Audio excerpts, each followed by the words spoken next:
সেটা মানে এখানে আসার পর আমার কোনো কিছু কষ্ট মনেই হলো না যে হ্যাঁ আমি বাইরে পড়ে আছি, যে বুঝতে পারলে তোমাদের জানার জন্য বলে দিই, যে হ্যাঁ। ইনি হচ্ছেন আর্মিতে আছেন। তোমরা অনেকেই হয়তো স্বপ্ন দেখো আর্মি হওয়ার জন্য। আমাদের ভাই হ্যাঁ আর্মিতে আছে বর্তমানে। জি। বর্তমানে রাজস্থানে পোস্টিং আছে। এই রমজান মাসে 1 মাসের জন্য ছুটিতে আসেন বাড়ি। হ্যাঁ এবারও এসেছে যথারীতি 1 মাসের ছুটিতে, ঈদের পরে পরে চলে যাবে।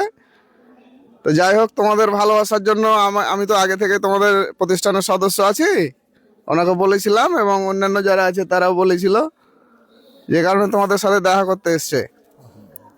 তো তোমরা সবাই আমাদের জন্য দোয়া করবে, আমরাও তোমাদের জন্য দোয়া করব। আসসালামু আলাইকুম। আসসালাম। আলহামদুলিল্লাহ, আপনাদের মতামত শুনে খুব খুশি হলাম। আল্লাহ যেন আপনাদের হায়াতে তৈবা দান করেন এবং আমাদের এই ছেলেদের যেন ভবিষ্যৎ উজ্জ্বল হয়, তারা যেন একটা ভালো মানুষে ভালো জায়গায় যেতে পারে, পড়াশোনা শিখে যেন ভালো বিদ্বান হতে পারে, এলমে দিনে যেন খেদমত করতে পারে, দিন দুনিয়া দুটাই যেন বজায় রাখতে পারে। আল্লাহ যেন তাফিক দেয়। এই দোয়া আপনারা সবাই করবেন, আমরাও করব। আর তোমরা বাবু, আমাদের এই বাবুদের এদের জন্য যারা এসেছে তোমাদের আমাদের মেহমান হয়ে, তাদের যেন আল্লাহ হায়াতে তয়বা দান করে, এ দোয়া তোমরা সবাই করবে। আমিন, আল্লাহ আমিন। আসসালামু আলাইকুম।